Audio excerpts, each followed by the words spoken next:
Elevator and James here. I forgot to turn on my mics. But I'm going to show you a video on my part 2 series of why it's encouraging to build a Black Wall Street and have businesses, houses, banks. I'm going to show you. I took this video about 4 years ago. Change the world. Guess what this firm did instead Change about black with a people career as for an an early high childhood educator. position of IT technicians. A brilliant career is as simple as You ain't gonna believe what I'm about to show you, but it's gonna come out their own word of mouth. Click the ad to learn more about it. This is an old video.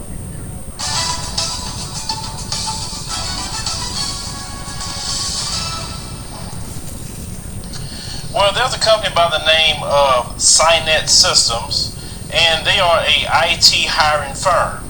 Well, they were posting a job for Tampa, Florida, and a person caught a requirement for this particular job in Tampa, Florida. Let's put this up. So as you can see in LinkedIn, the job description, they preferably Caucasian who has good technical background, including knowledge of RPA. That was pointed out. Now, just that post alone violates the 1964 Civil Rights Act, which prohibits employers from discriminating based on someone's race, religion, sex, or national origin. So they took the post down. Of course they did that. They claimed they fired the person responsible, but this doesn't surprise us at all, and I'm going to tell you why. Anyone who worked in IT,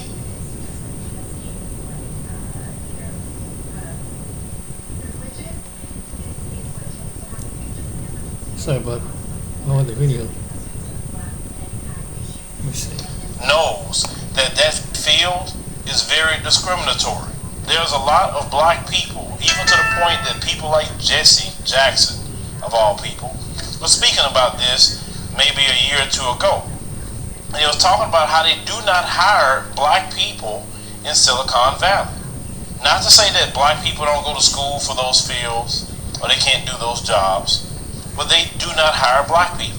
It is majority white male and Asian. That's what it is. And if not them, they're importing people from India to do those jobs. They don't want to hire other groups of people outside of the ones I described. And they keep those jobs on lockdown. So when you see a company that is an IT staffing firm posted something saying preferably Caucasian, let me tell you something. They don't have to put this, what they put on LinkedIn, to want someone preferably Caucasian. Understand that. See, when they blatant with you, it's easy to point that out. But when it comes to hiring, you just have to look at who's being hired. That's any job. Take a look at your job. Look at the demographics of the people there. If you look around and you're the only black employee, or there's only 2 or 3 black employees at the job, or you're a different race and there's only 1 or 2 of your group, then you ought to know what's up. You see all these white people around. I'm not saying it's the white people's fault, the ones that were hired. I'm talking about the people who's running the place. I mean, it's easy to take an inventory to see the hiring practices. And if you work in a firm, if you look at places like Google, Facebook, etc., and you don't see equality, then you have to call them out.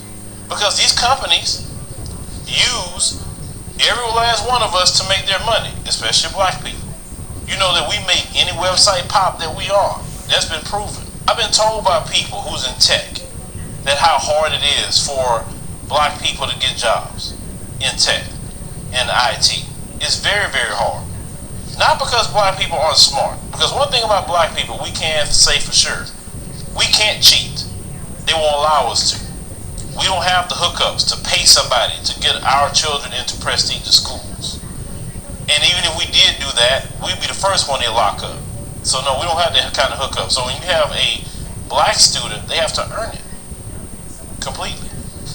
Unlike other people. But yet they don't want to hire black people because they don't want black people with certain amounts of money. Let's call that what it is. They don't like to to see us doing well. And some of these jobs are $80 an hour, some of these jobs are $100 an hour and up. Very, very great jobs, but they don't want us with them. But when you have companies like SiteNet Systems that's saying they want someone preferably Caucasian, you understand why this is going on. So anyone that's in tech, that's possibly watching this video, leave a comment below. I want to know your experience with this, because I've heard from a lot of people, just with me interviewing, how hard it is for you that went to school. Some of you even got master's degrees in this field, and you have an extremely hard time getting into Silicon Valley because they keep that so locked down where you can't even, get into a craft that you went to school for. You got student loans, etc. But let me know what's your experience in Silicon Valley, if you are in it, and or if you tried. Now, if you are in it, just leave something anonymous. Don't identify yourself at all. I don't want you to lose a job. We're picking up where Eli Gemstone left off, America's Jesus daddy. It's time! These are I'm not gonna show you people of what's going God. on. They're So you have charlatans. IT, you want to buy a home, right? And you wonder why you're not getting a home, and you need to build your property. Go ahead. That second cup of So you delicious probably McCafe wonder, at home is what's worth going paying on? for work. Need we say more? The same. Well, check this out. This is why you need to build your own. I think we posted a video about home ownership sabotage, and we were showing with an article from the Brookings Institute that how we are completely sabotaged when we try to buy homes versus a white person, or when we try to sell homes.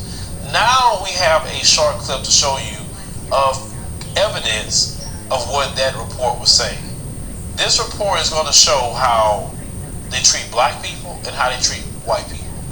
And when I told you that the main thing in this country is to sabotage us at every step of the way, I mean that completely. Let's go ahead and roll that clip. Was the black tester, and Cindy Perry was the white tester, and they met with office in Cold Spring Harbor. They asked for the same thing. As often happens, the agent discussed getting pre-qualified or pre-approved for a mortgage by a bank, showing how much a buyer can spend on a house. I was working with somebody in the bank. Some preliminary talks, about getting pre-approved. Neither had been pre-approved or pre-qualified. Here's what the agent told the black tester. So I really did that. Once they got anything, I didn't have a pre-qualification. So I need to know that I can't pre-qualify for a mortgage. That means I can't go out anytime. I won't do it. You can find another person, but I don't have the time. And without pre-approval, here's what the agent told the white tester. What is your availability? I would say not. Cindy received 79 listings from this agent. Johnny May couldn't get any listings. And Cindy, the white tester, received 2 home tours. They had the same finances, the same budget, and they made the same request in the same area. But one was white, the other was black. The agent treated them differently. Did not respond to a letter, calls, and emails. Her agency's properties co-owner and 2 branch managers viewed the recordings and declined to comment. A 3-year undercover Newsday investigation revealed evidence of widespread hidden discrimination by real estate agents brokering home sales across Long Island. For Hispanic home seekers, evidence of unfair treatment emerged 39% of the time. For Asians, the rate was 19%. Black house hunters in the investigation risked unequal, lesser access to homes and communities just about half the time when compared to white buyers.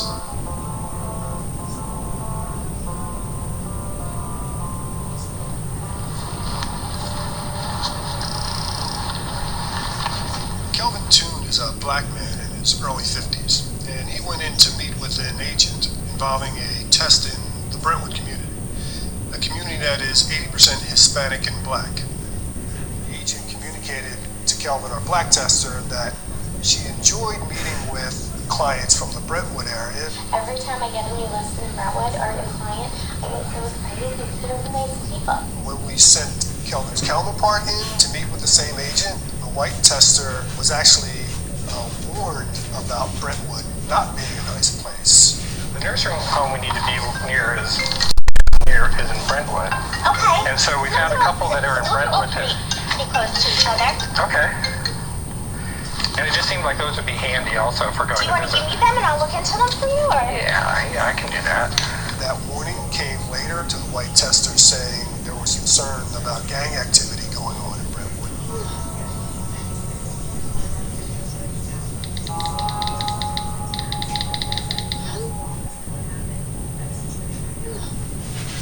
This agent wanted the white tester to know that that information wasn't provided to Kelvin, the black tester. The agent centered black tester Kelvin on Brentwood in 27 house listings, while the white tester got 0 listings in Brentwood and was directed towards much whiter neighborhoods.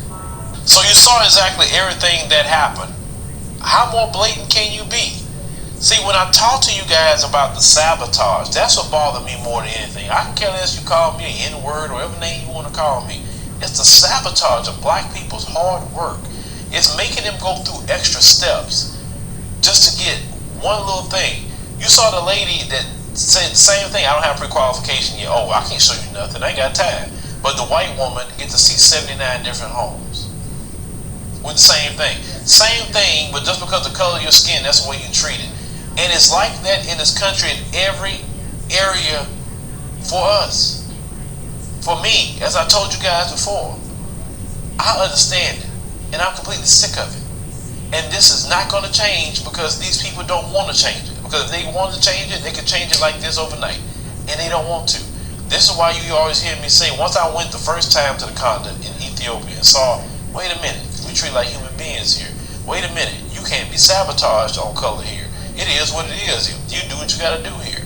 I said, oh man, I got to come back and tell the brothers and sisters at home. And y'all know when I made that live stream while I was there, it's like I feel like a new man being over there, just freedom of that oppression. It ain't nothing that you could defend. I'm talking about to my brothers and sisters, Captain Black America. It's nothing about this you can defend. Nothing. And you can't politic your way out of this because ain't no politics to stop that woman from doing what she's doing. Showing the white woman something, showing you something. You say, oh, it's just my choice. Well, I didn't want, they can come up with 100 excuses.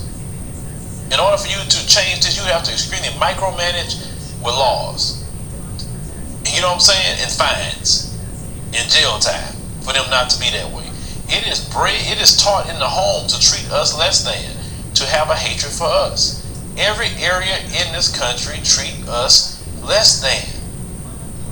So I don't understand the Captain Black America. I don't. Because show me the area that we are doing great and we aren't being discriminated against.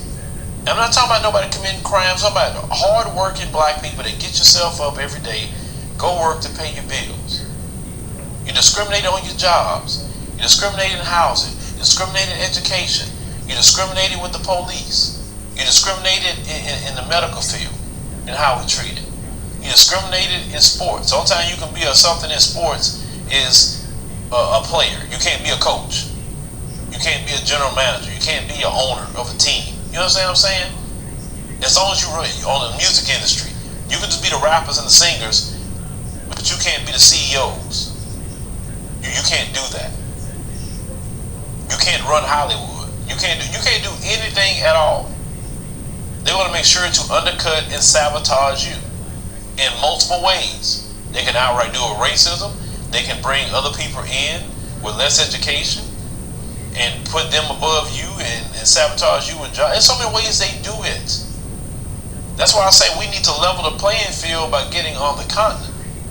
That's how you level it, because these people are going to do that. Remember, the last video we made, you try to sell your home, on average you're losing $48,000 on average. Just because you're black. That is extremely sad. It's nothing you can defend on this. I'm talking about the Captain Black America. If you have a defense to this, tell me how you can defend this. Tell me how this blatant thing you saw in this video, give me a defense for it. And once you say, well, we ain't gonna do, we built this country. This country was built by slavery involuntarily. I would say I built something when I do it with my own two hands because I choose to do so, and I'm doing it proudly.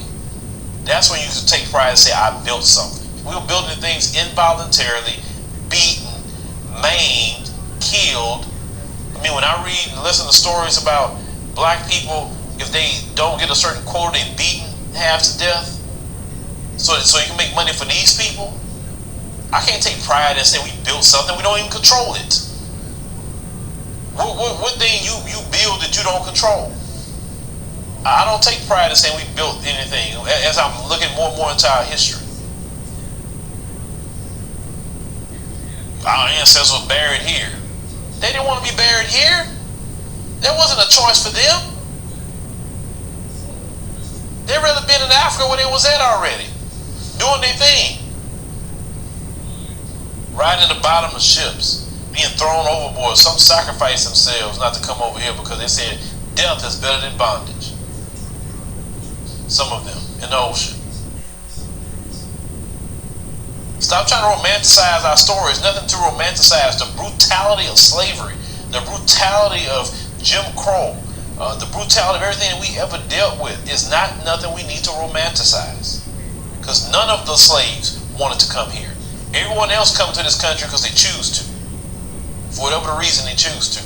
Our ancestors had no choice. They were ripped away from Africa to come over here. And the ones that was already over here, they were putting chains to work in this land involuntarily. Because we was already traveling over here prior to Columbus even hitting the Caribbean. But the fact is, a lot of them were killed off, or a lot of them were put in slavery. So I have nothing about that. My ancestors buried here. Your ancestors' bones have turned to dust, and the spirit of your ancestors is with the Lord.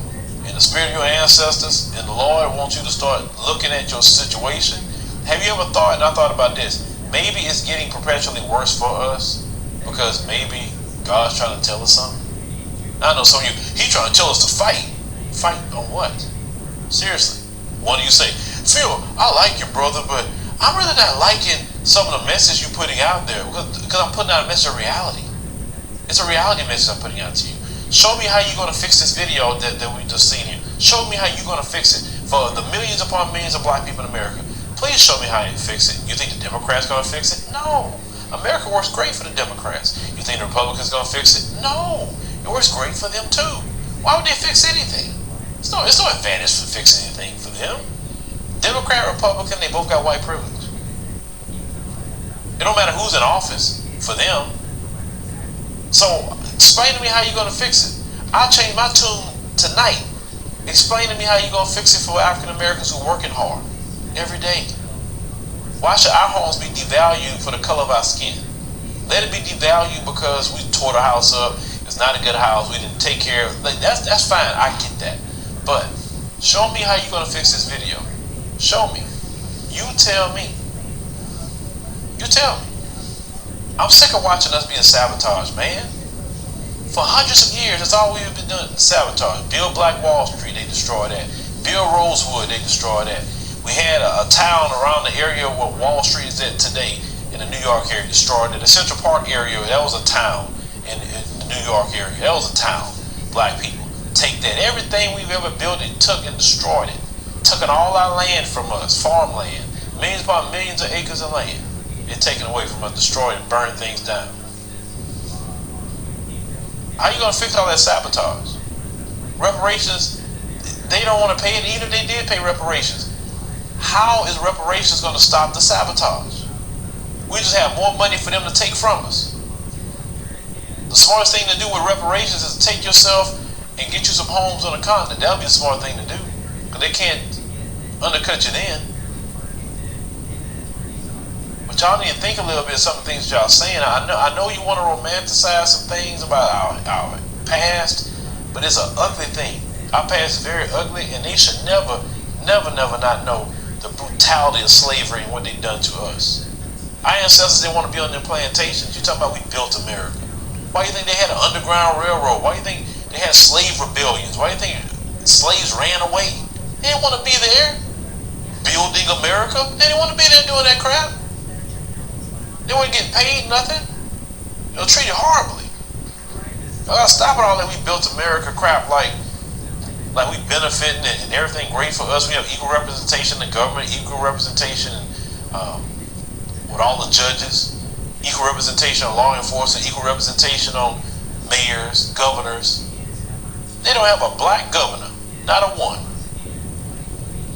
Most of the mayors in this country don't look like us. I mean, come on, guys. I mean, we have to accept the harsh reality. We got to accept. But that's true to a certain degree. But just in case you don't have the money to go overseas, and you don't want to go to Africa or someplace, and maybe you can build up your money and do what these people did, and you can buy some land to build your own company. For climbing, for splashing, for You can build your towing, own company. for premium. Hello and welcome back to Redirecting. In this video, I would like to talk about the 19 black families who bought 97 acres of land in Georgia. And they did this to create a safe city for black people. Now, when I first saw this, I'm going to tell you right now, I was just filled with joy, bubbling over with joy. I said, wow, this is amazing that, first of all, they were able to do it because not everyone could afford to do something like this, and not everyone could work together. And so I wanted to talk about this story because one of their reasons for doing this was because they wanted to create a safe city for black people, okay? We as a people have suffered a lot of trauma, right? And that's one of the things that this article on Revolt.tv talks about, how one of the driving things was the fact that we as a people have experienced so much racial trauma, and those who are putting it out there against us, they... Let me see. I'll take you straight to the video. We are the buying power. If we can just teach each other to circulate our dollars within the community, we will solve our own problems. We are literally the answer to our own problems, but we have to change our thinking and come together.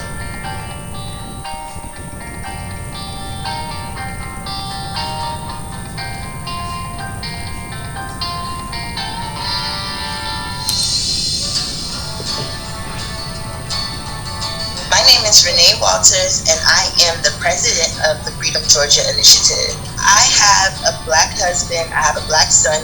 Every time he would leave out for work or just to go to the store or anything, I would have a sense of anxiety just from watching everything that we've been going through lately with the pandemic and watching our black men being murdered on national television in front of everybody. It kind of just all shook us by storm. It's now time for us to get our friends and family together and build for ourselves. That's the only way we'll be safe. That's the only way that this will work. We have to start bringing each other together.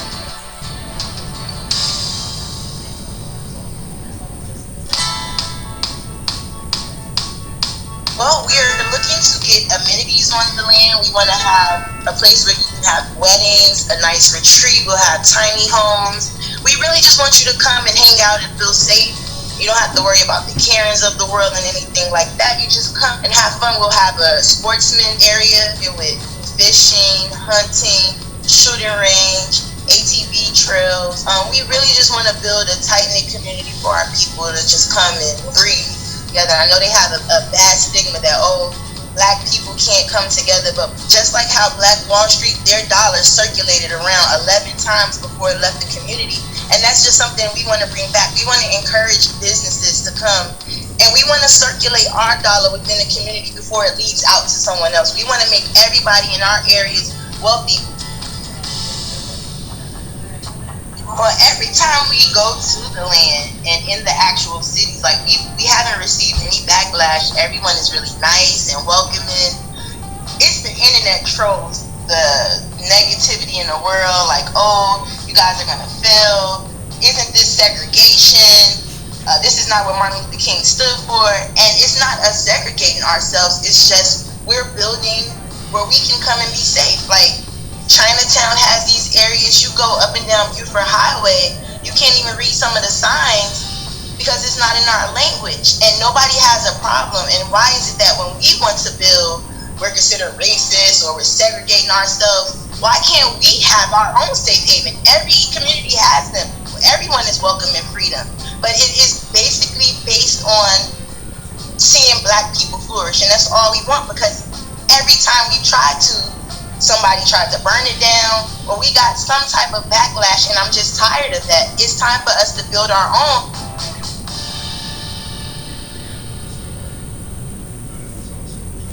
Where there's a problem, there's a solution. The US dollar is tanking right now because. But guess what? Must be the love, because it's driving me crazy.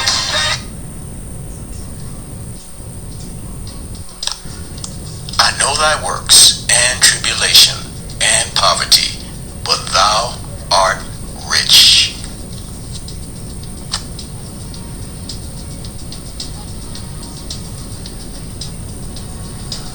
Welcome to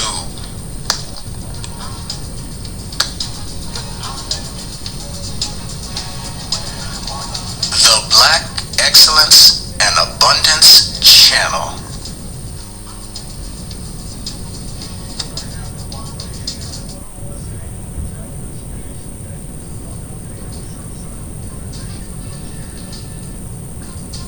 Black money matters.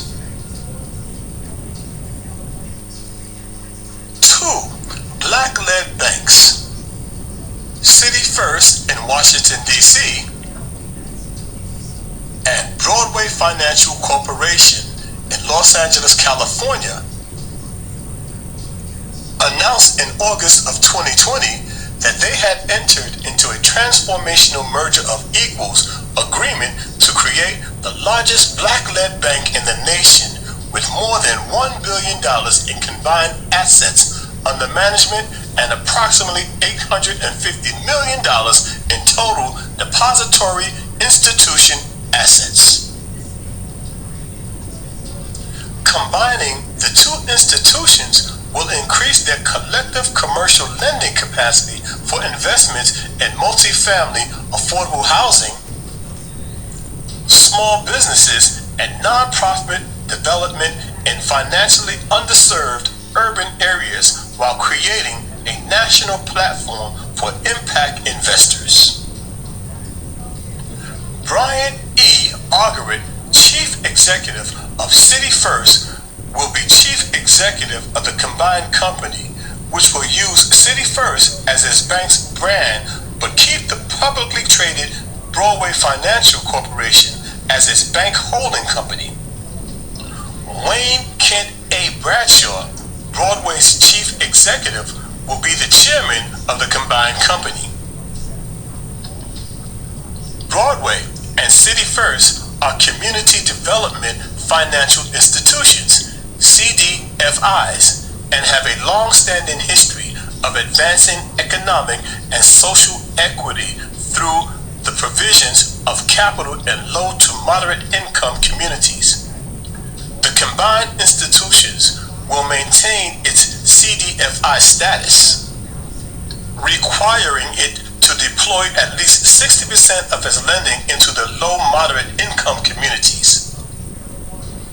Since the beginning of 2015, City First Bank and Broadway Federal Bank have collectively deployed over $1.1 billion combined in loans and investments in their communities. Given the compounding factors of a global pandemic, unprecedented unemployment, and social unrest resulting from centuries of inequities, the work of the CDFIs has never been more urgent and necessary, said Brian E. Argerett. As part of this historic merger, we are demonstrating that thriving urban neighborhoods are viable markets that require a dedicated focus, long-term commitment, and critical access to capital. The new combined institution will strengthen our position and will help drive both sustainable economic growth and social returns, said Mr. Bradshaw. We envision building stronger profitability and creating a multiplier effort of capital available for our customers and for the communities we serve. The new institution will maintain bi-coastal headquarters and will continue to serve and expand in the bank's current geographic areas with a desire to scale to other high-potential urban markets. Shares for Broadway Financial were up 17% after the merger was announced. The transaction, which is expected to close early next year, will leave Broadway stockholders with 52.5% ownership of the new company and City First shareholders with 47.5% ownership. The expanded City First Bank, which concentrates on underserved neighborhoods, will be the nation's largest black-controlled, federally insured commercial lender. The enlarged bank will specialize in 3 areas of financing: multi-family affordable housing, small businesses, and nonprofit development, said Mr. Argerich. Broadway and City First are community development financial institutions, which are lenders that focus on low and moderate income areas and typically serve minority borrowers and entrepreneurs who lack the assets to get traditional loans. The new company will preserve Broadway's designation as a minority depository institution and a federally insured institution that is mostly owned by minority shareholders or led by a minority-controlled board. The 2 banks desire to grow and create an organization with a larger capital base inspired the merger. Community lenders have been especially prominent lately in dealing with the economic shocks of the coronavirus crisis and the protests that roiled many cities this summer. They were a vital link in getting government relief funds and other resources to businesses and entrepreneurs in areas neglected by the larger banks. In the midst of a global pandemic, unprecedented unemployment, and the very important social unrest going on in our community, CDFIs are the answer, said Mr. Argerich. By building a bi-coastal and national platform, we have the opportunity to become a very attractive platform for impact investors looking to join this space. There are about 49 black-owned banks, according to the government's latest data. Federal Deposit Insurance Corporation found that these banks outperform traditional banks in originating mortgages and federally backed small business loans to borrowers in low and moderate income. Wow. Not a surprise. We here at the Black Excellence and Abundance channel sends nothing but good vibes to the new black-led banks, First City, Washington, D.C., and the Broadway Financial Corporation. A new wave of black excellence and black money. And like Frederick Douglass said, who you give your money to is who you give your power to. Black money does indeed. So, what do you think about that? So, people saying, because you're going to have some people might come to you and say, why it got to be that way? Well, Why it's got to be black on? Why can't it be this on? Why can't it be that on? Okay, for those people that got that kind of mindset, this is not for you, but you got some people that probably would say that. Let's show you what study said, according to what Citigroup study reveals about what happened to blacks. What they find out.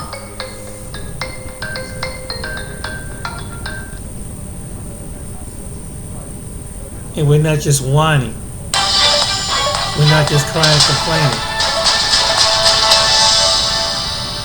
You know, I was sent this story by many people, and it was already on my list to cover this one because we know that racism, white supremacy is a institution that's built on evil. Okay, and of course, evil don't come with logic whatsoever. So, Citigroup, which is one of the big banks in America, says they will spend $1 billion within the next 3 years on efforts to help close the racial wealth gap as it seeks to become, they say, an anti-racist institution. Now, we know the wealth gap came because of slavery. Let's just call it what it is. You getting people to work for you for free for 250 years? I mean, that's where America got its wealth from. That's why the wealth of America was unmatched, because no one in the world had the amount of slavery, or you were at least smart enough to use the slavery they got to use and to get the free labor, and just the wealth of America was just unmatched, okay? And none of that passed down to us. So it said that more than half of that $1 billion funds will go towards supporting home ownership. I'm just reading it as they say it, for people of color, and affordable housing by minority developers. Now, the language they're using is my problem. If you're mentioning the black community, but using the words people of color and minority, well, minority can be white women.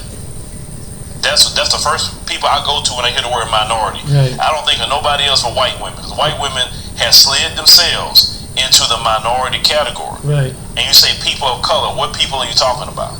I mean, because every group has a protected class status. So what do you mean by people of color? But we know that sounds like that trick bag language, so they don't have to divert $1 billion to the people that should go to, which is the black community, which you mentioned a racial wealth gap, and that wealth gap is with us. I mean, it's not with white women or whoever else, right? They say they're going to earmark $350 million of that money for black-owned suppliers. Okay, so you said that $350 million of that you're going to give to black-owned suppliers. You made sure to say black-owned. But you talk about the rest of the money, you said people of color and minority. I'm just saying what they're saying, okay? We're just going off of what you said. Now, they say, while we're in the midst of a national reckoning on race, they say words is not enough. Of course it's not enough. And I said in another video when Bank of America said they was going to do the same thing.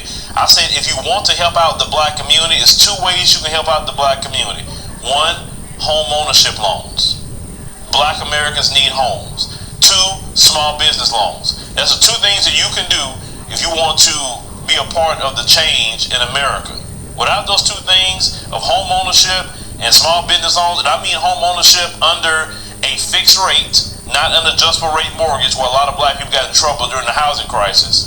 We need fixed rate mortgages, okay? Preferably through a guaranteed loan like the government. Now, this is the killing part. Citigroup found that if the U.S. if they would instantly end the most severe forms of economic discrimination against African Americans, it would give a $5 trillion boost to the GDP over the next 5 years. Did you hear that? I'm going to repeat that again. If they end their discriminatory practices against black people, this country would benefit with $5 trillion in 5 years. Wow. 5 years time. So, because you hate us so much, you're literally losing trillions of dollars. And it gets even better. They said during the past 20 years, race-based inequality shaved off about $16 trillion from the GDP, according to the New York-based firm, estimated in a study released on Tuesday. It said Citigroup said it looked at the cost of lost wages, fewer opportunities for higher education, and less access to home and small business loans. Yes. So that's just about $5 trillion. You can shave off money off the national debt with that. 16 trillion, you probably wouldn't even be in debt right now. Look how much money that they lost. Now they're starting to see, wait a minute, this racism thing is costing us money. Yes, it's been costing. Listen, if the black community do good, America does good. If the black community can rebuild Black Wall Street, guess where the tax dollars going? To the city, to the state, to the federal government. Right. The more businesses that we have, we can pay taxes. Right. If we don't have businesses, we don't have homes, we don't have anything, well, how can we pay more money in taxes? How can banks make money off of interest? Right. So yes, you probably seeing how much money y'all been losing, and y'all probably feel sick about it. Like, man, we could have made this much money, but no. So now y'all want to think about changing your ways now. Well, make good on it. I want to see it. We need to reach out to a city group and say, hey, you know, you guys want to come on for an interview and tell us how we can apply for these programs, so we can go ahead and get some mortgages and some small business loans going. Since you say that's what you're gonna do, well, what we signed up at? I mean, make good on what you're saying. Don't just saying that you lost a bunch of money. See, America's greatest Achilles heel is Black America. Because you know what you've done to us. You know you purposely put us in this position. Trust me, if black people would be left the hell alone, let's say like a lot of the Asian communities, no one bothers them. They don't have no policies against Asians in this country. No one's had redlined them. Nobody Jim Crowed them. They had no Klan. They had none. They won't get shot in the back by the cops. They're left alone in their neighborhoods. Okay, if black folks are left to that, and they nobody mess with their families, there's no policies to break up Asian families. If we were left alone, just like them, I promise you, we would be the tip-top people in this country, because we are, as I stated before, we are builders, we are producers, we are innovators, okay? Even in our broken state now. So, if you're seeing that you're losing money on your practices, well, y'all in control. At the bank level, you in control. If you see a black person come in with a small business loan, they need one. And of course, you know, they got to have their stuff in order. I'm not saying just give money to anybody. I mean, you know, they have to have their credit score right. They got to have, showing you how they've been running their business. I mean, like the same requirements as anybody else. I'm not saying to give any special concessions, but, oh, they black, I don't think high risk. Because that's kind of what it is. In the banks, when you black, you're high risk. Let me tell you something that really bothers me, and I had a discussion with a guy the other day. When you apply for a credit card with Citibank, why do people need to even know your race? See, that's the problem. There you go. You shouldn't even know nobody's race when you apply for anything. There you go. Only time you should put down your race is when it's There you something go. like, okay, There you driver's go. license, I understand that. You got to really know who Right. it is, right? But when I'm applying for a credit card, you don't need to know that I'm a black man. Why? What does that have to do with anything my ability to repay? Exactly. You understand? When I'm getting a particular loan, why do you need to know my color? You'll see me when I come up there to have a conversation with you or whatever documents that you require. Exactly. But why does it matter to you what color I am? Exactly. See, that's the thing. It's a lot of things that we need to remove out of what we apply for financially based on color. Nobody needs to know nobody's color. That's dumb. Right. So immediately, every time we fill out something, we focus on skin color, race. Right. Your ability to repay has nothing to do with your color. It Right. has to do with what your credit score look like, how you been paying your bills. That's really what we should be focusing on. Right. We shouldn't be focusing on anything else. Exactly. But Bank of America and Citigroup, both of you, have said the same thing. Well, I want to know, and definitely I'm going to get Kellen to reach out to both banks and ask them, what are these programs? When will they be available for the black community? And how do we sign up? We want to know. Because you're not going to be putting out these statements and then turn around and saying, oh, well, you know, we're going to do that, but then we never know about it. But yet the minority, like a white woman, she finds out about the program and then now she's dipping into that money. No, let us know how it is or we're going to go call you out. But yes, they lost money, ladies and gentlemen. And listen, ladies and gentlemen, they're losing money every day. They're losing money every day. When you are in jobs and you're highly educated and they bring in someone that's Mzungu that has not even the education that you have, they're hurting themselves and their corporations. Some of you got 2 or 3 degrees, You should be at the top, not this Mzungu that has no education like you, none, and they lose money that way. There's so many ways they lose money. Yeah. But then now they finally starting to realize that how much money they're losing due to their racist practice. You know, it serves them well. Exactly. It serves them well. But leave me a comment, let me know what you think about the situation, with this country losing trade. Well, remember they mentioned about Black Wall Street? Watch what this one commentator mentioned. Tareen mentioned. Sell to your customers anywhere. He gonna With tell you the Shopify, history the commerce and what platform they're trying designed to for do now. entrepreneurs. What remember Online, Black Wall on Street social, here about in Black Wall person, Street? and on the go. Watch this one. Get the tools. Shout out to Ashley for sending me this story. Y'all clearly can see what this image is right here. And I wanted to find an image that did not show the destruction of Black Wall Street. I wanted to show more of the thriving side of it, or what I wish could still be here to this day if it wasn't for you know who. But the reason why I'm talking about this today is because he sent me this article that came from the Atlanta Black Star that was posted on January 19th, where black business owners and black businesses are saying that they are being shut out of this Black Wall Street revitalization thing that they have going on. Basically, it sounds to me like they're trying to whitewash Black Wall Street, and they're not allowing the black business owners to even get even a piece of the pie. So you come in and destroy, your ancestors destroy a prominent black town, and then 100 years, I can't believe it's going to be 100 years in May.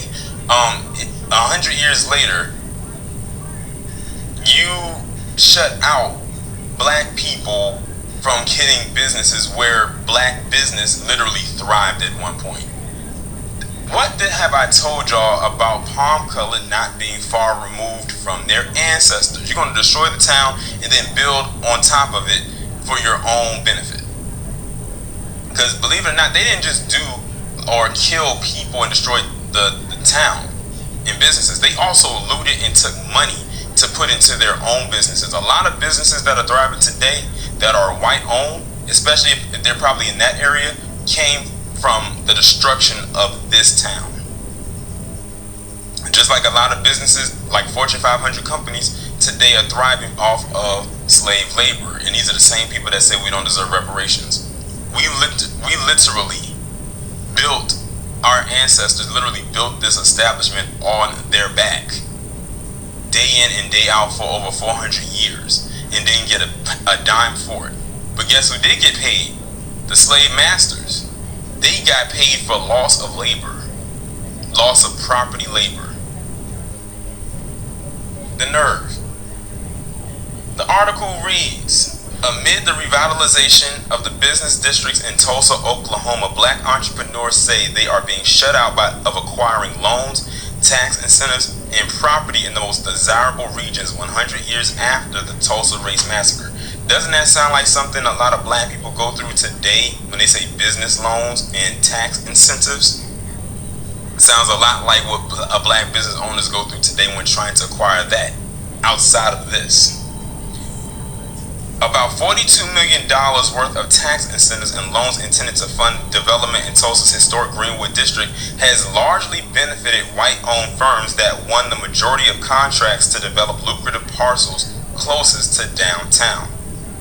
The Washington Post chronicled in a recent report. Why am I not surprised? I literally alluded to that before I even read this part of the article.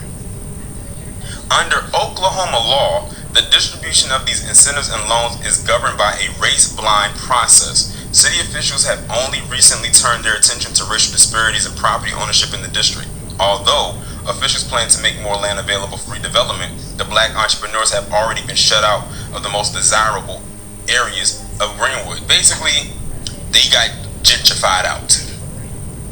A century after the 1921 massacre, a single one-block commercial stretch south of the interstate remains black-owned in a community where black Americans once thrived in the epicenter of black business and culture. The violence began a century ago when a black teenager was accused of assaulting a white girl in an elevator.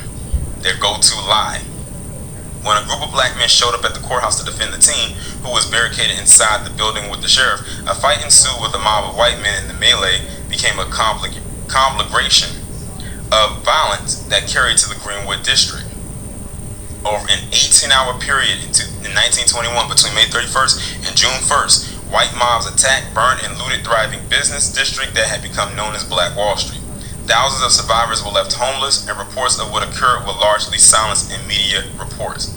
At least 300 people were killed and more than 800 were injured. More than 1,200 homes and 60 businesses were destroyed.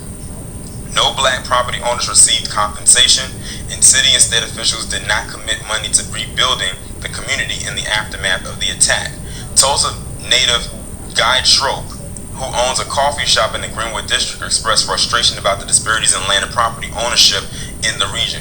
It's hard to stomach the idea that a museum and tourism will fix the challenges of systemic racism I came to take back what's rightfully ours, the 54-year-old Schroep told the Post. Who owns in there? It's not us. The only thing we own are homes. But big industrial buildings, land zone for commercial development, we don't have it. Schroep returned to the city after a career in sports consulting. The Tulsa Development Authority and the State University system own a significant portion of the 35 blocks of buildings that comprise the Greenwood district. Through the revitalization plan over the past 10 years, the Tulsa Development Authority has sold a half-dozen prime parcels of land to private developers. Jot Hartley, General Counsel for the Tulsa Development Authority and one of the several figures who spoke to the Post about the revitalization, said bias is not what keeps black entrepreneurs from accessing. I love shopping Sephora at Kohl's for summer Ain't that must-haves like something? sunscreen because I earn both Kohl's rewards and Sephora Beauty Insider points. Assessing the incentives offered by the city. Some of these projects have been rather large and require capital that's not ordinarily available to just anybody unless they are already in the business of developing large projects, Hartley said. The authority said it considers developers' ties to the community and experience with financing, but does not give consideration to a person's race. City officials have been resistant to calls for reparations for descendants of victims of the massacre. The Tulsa Development Authority responded to a lawsuit filed by a 105-year-old survivor and other descendants of massacre survivors seeking redress for the violence with a motion to dismiss. Keon Kamas, Tulsa Chief of Economic Development, said the city plans to develop 55 additional acres on smaller parcels north of the interstate and will promote actively among black developers. There's a fervent commitment to ensuring that black-owned businesses have an opportunity to be a part of the revitalization, Kamas said. Schroep said an economic stimulus package should be used to allow black entrepreneurs to rebuild Black Wall Street. Parcels north of the interstate should be made accessible to black business.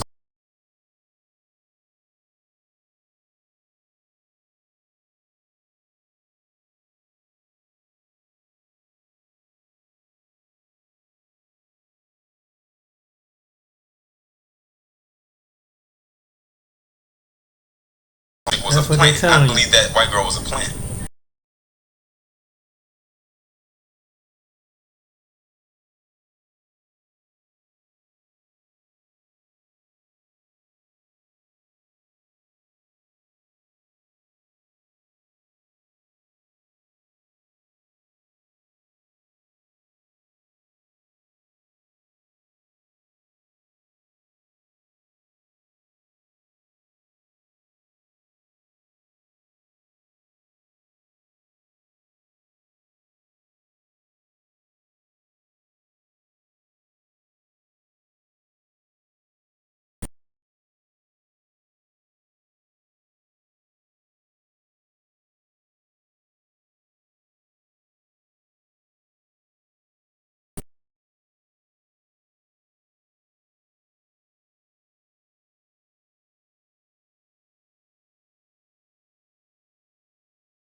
But we do not take morality lessons.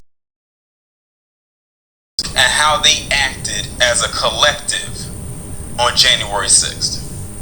You know, we can use that as a counter to almost every argument they come up with us now. And we better use it. Just say January 6th, January 6th. I just did a video about a palm-colored man who said that white people are now starting to be called terrorists and how they feel now to be like black people. Excuse me? Black people aren't out here being called terrorists like that. Black people did not go and storm the Capitol building. Nor did they go out there and commit wars and drop bombs on nations. Y'all did that, whether recent or in the past. And the way it's looking and shaping up, most likely the future. It's crazy. Their atrocities are so predictable. Like, we don't even need to consult with a crystal ball or a psychic to tell what their future holds as far as destruction goes. I keep saying to myself, if WOVID did not happen last year, could you imagine how many possible mass school shootings could have occurred, especially when so many happened, if not in 2019 and 2018, or between those 2 years? I'm going to show you another. This is coming from CNN itself. Little segment of it. Copyright for use, features purpose only. 1976.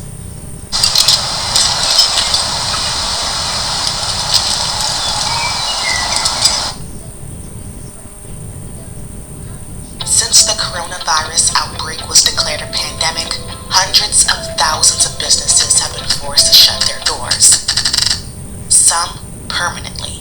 Entrepreneurs across America have had to face the uncertainty of the worst economic crisis in decades. While minority-owned businesses have been disproportionately affected, black-owned businesses suffered the most, declining by twice the rate of white-owned businesses. Systemic problems surrounding the economic gap aren't new. African-American owned firms have historically struggled to get started and stay afloat. Getting approved for loans and receiving federal support can be nearly impossible for many. From 2007 to 2017, more than half of black-owned companies got turned down for loans, a rate twice as high as white-owned businesses, according to the Federal Reserve.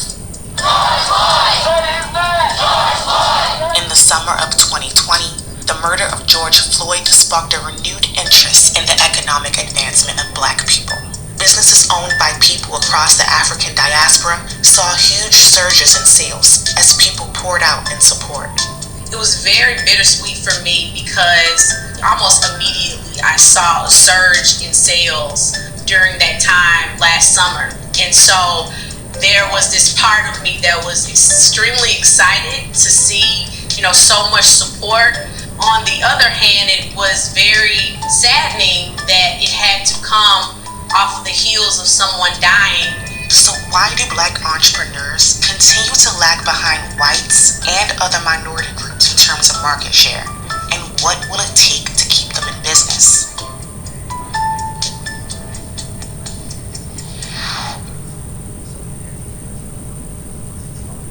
It can be difficult for any business to succeed, but black entrepreneurs have historically faced unique challenges. Congress passed the Freedmen's Bureau Act in 1865, awarding compensation to freed slaves in the form of 40 acres and a mule. After President Lincoln's assassination, this bill, meant to help freed slaves gain financial stability, was rescinded.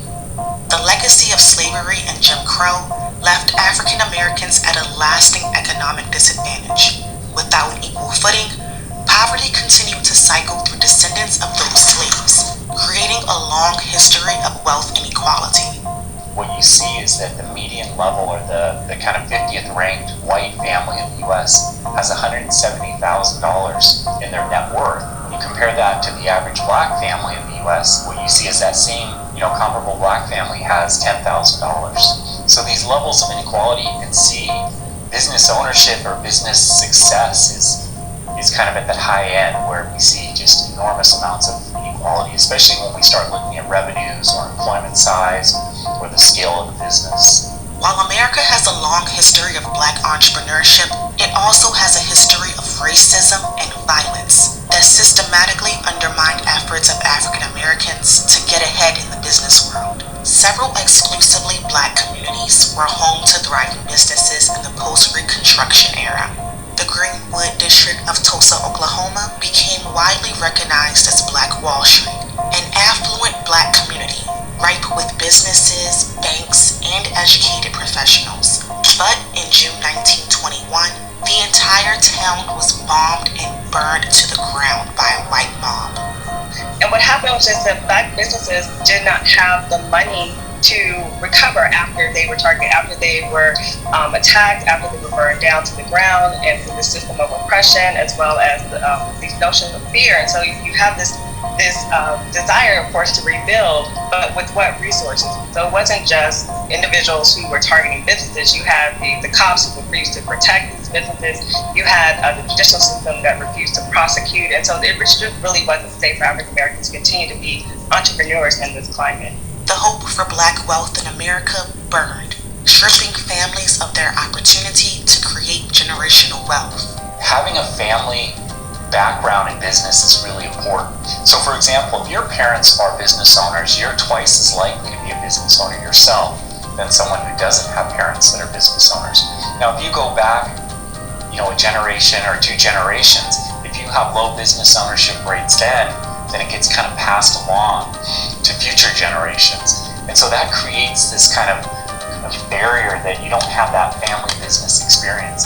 Real estate is one of the most common ways to build wealth in America, but discriminatory housing practices have historically kept Black Americans out of the game. Starting in the 1930s, the Federal Housing Administration refused to insure homes in African American neighborhoods. This is known as redlining.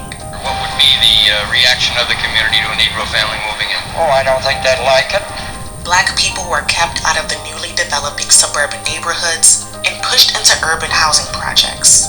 Modern-day redlining still exists. According to 2020 data from the Home Mortgage Disclosure Act, Black applicants are denied mortgage loans at a rate 80% higher than white applicants. These events laid the groundwork for the increasing wealth gap in America. It is still more difficult for African American entrepreneurs to get and stay in business. About 6.5 million businesses are launched in the United States each year.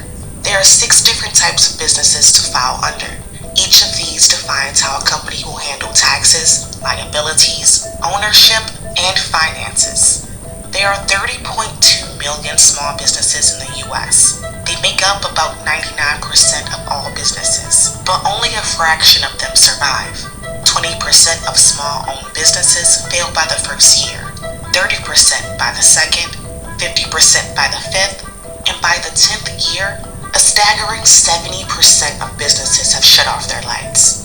Some of the most common challenges, though, that do precipitate a business closure relate to fundamental issues, lacking a firm business plan and a concrete business plan with real clear strategic direction, and getting some of the fundamentals in place at the onset. For minorities, the numbers can be even more daunting. 8 out of 10 Black-owned businesses fail within the first 18 months. And despite making up 17.6 and 13.2% of the population, Hispanics and Blacks make up 5.8 and 2.1 of all employer businesses, or in other words, businesses with paid employees. For reference, white employers make up 88% of overall sales and control 86.5% of U.S. employment, according to the Small Business Administration. Ain't that something?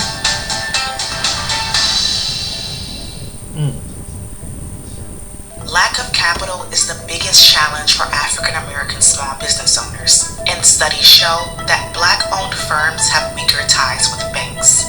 According to a 2019 survey by the New York Fed, fewer than 1 in 10 Black non-employer firms have a recent relationship with the bank, compared with 1 in 4 white-owned non-employer firms. And less than 47% of financing applications filed by African American business owners get approved. According to evidence from the survey, the discrepancies aren't due to Black entrepreneurs applying for financing at a lower rate, Black-owned firms applying for bank financing just as much as white-owned firms, if not more. 28% of Black-owned non-employer firms applied for financing in 2018, compared to 25% of white non-employers. The difference? Black applicants are denied at a higher rate.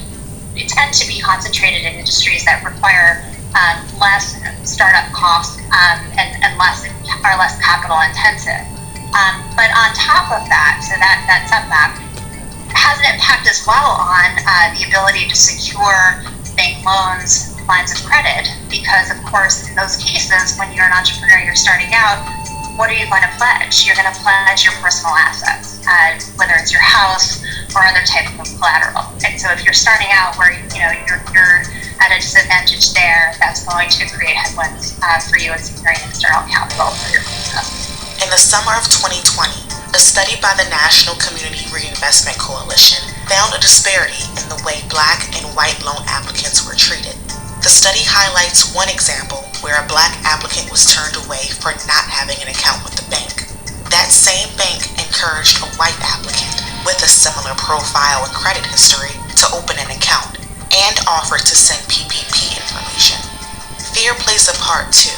Federal Reserve data shows that 1 in 4 Black-owned firms reported foregoing applying for credit, with 56% of those firms stating that they did not want to accrue debt, and 60% indicating that they felt like they would be turned down if they applied. For a long period of time, didn't even try to go to bank lenders because I knew that on file my application wouldn't be as strong as someone who maybe wasn't an entrepreneur, who hadn't been in business for 2 years at the time or whatever.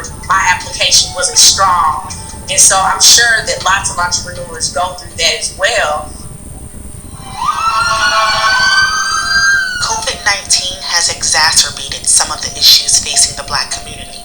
Black Americans are dying at a rate of 3 times that of white Americans. In addition to having a disproportionate death rate, African American entrepreneurs have had to close their doors at more than twice the rate of their white counterparts. Black owners declined by 41% between February and April 2020, compared to 17% of white owners. As coronavirus continues, many Black business owners are pessimistic about being able to survive. A CNBC survey in July 2020 showed that only about half of minority small business owners believe their business can last for more than a year under current conditions. And the numbers prove that another shutdown would disproportionately affect Black owners. 58% of small business owners say they remained open through stay-at-home orders, but Black small business owners fall short at 47%. That is in part because Black entrepreneurs are overrepresented in industries that are most affected by stay-at-home orders. According to a report from McKinsey & Company, 40% of revenues from Black-owned businesses are in the 5 most vulnerable sectors. That includes hospitality, retail, and food service, compared to 25% of revenues from all U.S. businesses. They also received less federal support, including the rescue loans provided through the Paycheck Protection Program. The administration has prioritized big businesses over small businesses and the American workers that Congress intended to protect. The administration needs to refocus the Paycheck Protection Program. Just 20% of PPP loans went to areas that had the highest concentration of Black-owned businesses, according to the New York Fed. African American businesses disproportionately do not have those formal, entrenched, institutionalized types of relationships with large banks that other businesses do. I mean, the relationship you have with the bank is like, most relationships is ongoing, it's long, it's sustained. People will know sometimes their loan officer or in person over many years. And so African American businesses and business owners really didn't have those formal relationships. And so when they are getting guidance on how to process these applications, when to submit these applications, what do you need on these to make sure that your application makes it and is approved quickly, African Americans just didn't have the type of inside resources, and so they were just left out and excluded from receiving any of these loans. killing of George Floyd by a white police officer in May 2020 renewed interest in supporting the economic advancement of African Americans. Spreadsheets and lists of black businesses circulated all over social media. Apps designed to help people find black-owned businesses, like the BBLK app, took off. According to Apptopia, downloads of black-owned business directory apps saw increases as much as 44%. We are trying to promote an anti-racist society. For you not to support a black-owned business means that you're part of the problem. And so therefore, to be part of the solution, you must be intentional. I don't think it's okay anymore. I think that's what the summer indicated. It's not okay anymore to just continue to go about your life and say, in my heart, I support equity and equality and diversity and inclusion. No, I think it's very clear that you need to be intentional, that you need to make an effort to support a black-owned business. Big companies.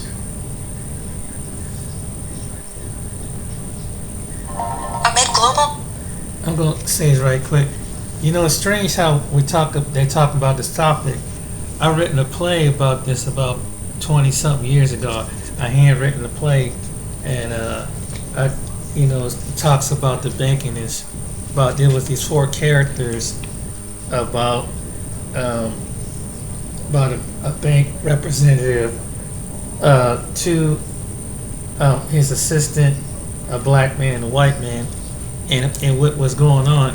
And I wrote this back in '95, so it's just strange that to hear about this later, from back in 1995. I designed this short play. I'm gonna put it into like a little short story, short book, but it's a reality, and it's just that it's something that's playing itself out.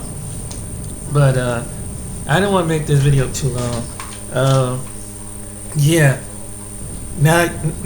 now you see that it's a reality, and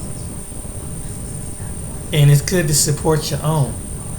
I mean, everybody support. It's good to have other people that will stand back and support, because black people do support other people's communities when it comes to spending dollar. I mean, when it comes to going to eat, getting their hair done, buying something, they support other people. And why can't that money be supporting you? See, here's the thing about when you support them other businesses, that goes back into their community, and that help them build up. Build up them so they can hire someone within their own community or a family member that they just come over from a different part of the world, and they set them up and work something out with them in business. That's what they do, and it's off of your tax. It's off of your spending dollar. So you don't get hired in that community because they think that black people are lazy. There's some people. It's not just white people. There's other people that feel like that. So my solution is this: if they think that you're lazy, prove them wrong. Build your own, and circulate on your own. And when you do that, you can hire your homeboys or homegirls or whatever. When you gotta do your business and do it right by the books, you can do that. And like I said, black people are very entrepreneur. You have it in you. And the only thing is that you gotta come out this clan to distant, my tribal, this is my tribe, east side, west side, north side, whatever. You get that done, you can compete with these other people.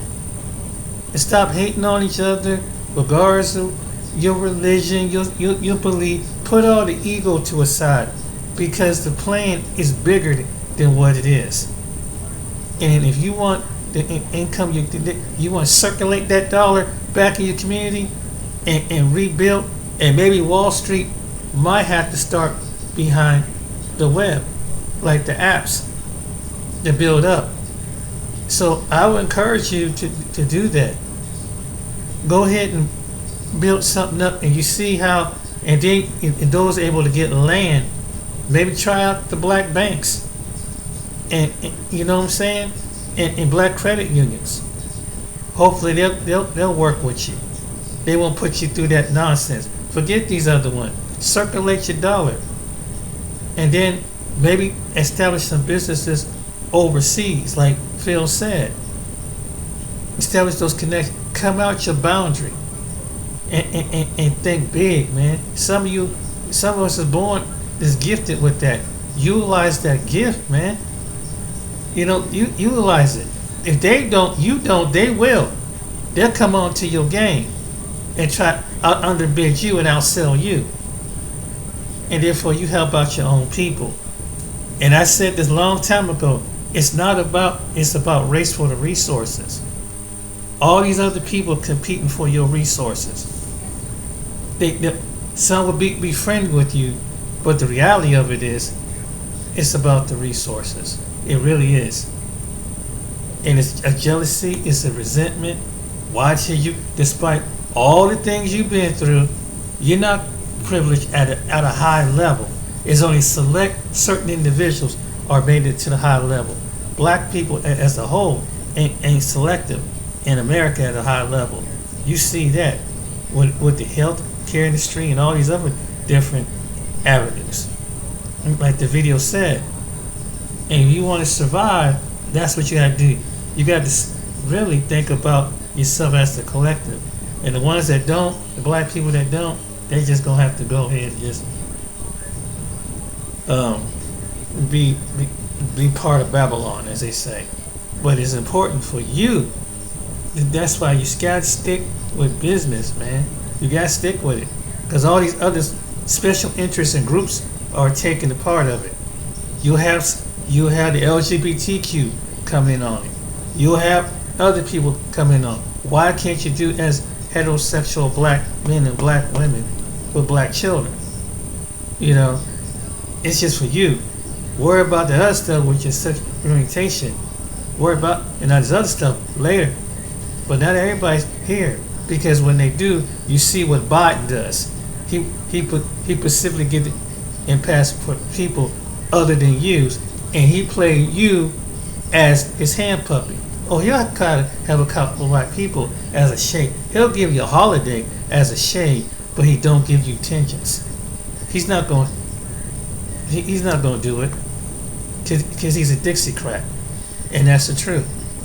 And a Dixiecrat, just like their counterpart, will use black people as a hand puppets. They'll have a black person. See, I'm not discriminating, and they'll have their hand puppets to go into their black community, and when it comes to voting time, and to get you tricked and put them right back in the office again.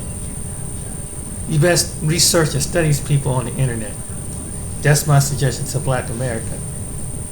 And see who's really on your side. Because you see how the way it plays out in the corporations, where you acquire property. Now you see the truth. And help out your business, because everybody does that. The Asian community hire Asians. The Arab American community hire Arab American community. The Hispanics, why? Because it's a culture that correct there. Even other allies with Africans do the same thing. East Indians do the same thing. They got from doctor's office to eye-tech firms and everything. They hire their own. But they won't hire you. They don't mind you spending their money, but they won't hire you. They won't hire people that look like you. That's why it's important. That's why we're stressing that. So you can come back and hire the ones that you do. And hopefully be wise, the ones that hire the ones that will work for you. And not every one of your people is lazy. Don't believe that shit. There's some people that need a chance. So I don't want to make this too preachy, but yeah, it's about race for the resources. When it comes to you in a race, like Dr. Claude, you in a race. No one's here to be your friend. It's about business, and that's what it's about. They're showing you who they really are, and that's the reason why you got to be about business and don't worry about your feelings. It's about business. That's what I learned that, because you see what's happening up in New York, Chicago, Washington, D.C. Those folks that coming over the border, another 5 years, watch. You'll see what I'm talking about. All right, then, ladies and gentlemen, hope you enjoyed this video. Share with somebody. Like, subscribe. Next time, take care. And black people, it's time to put down. Time to stand together, or else.